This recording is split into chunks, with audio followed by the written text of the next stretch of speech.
nigusie kuhusu unyenyekevu.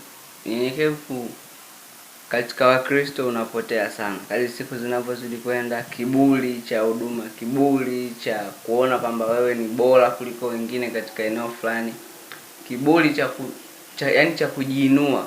Watu wa Mungu, hapa duniani tunaisubiri mbingu. Hatutumiki kwa sababu tunatengeneza historia kwamba waliopo hata tukumbuka. Ni sawa wewe yote yapo, lakini katika utumishi unafanya kwa ajili ya Mungu.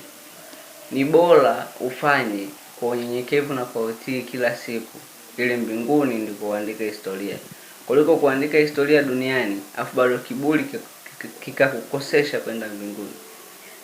Mtu wa Mungu, ningependa kuona watu wakimtumikia Mungu kwa unyenyekevu wa utii, wakimtii Mungu katika huduma walizonazo.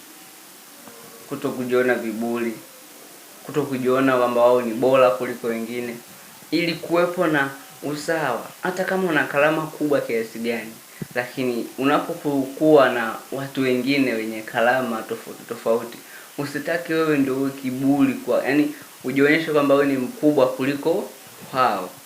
Kwenye ufalme wa Mungu hatuenendi kwa vyeo, tunaenenda kwa unyenyekevu.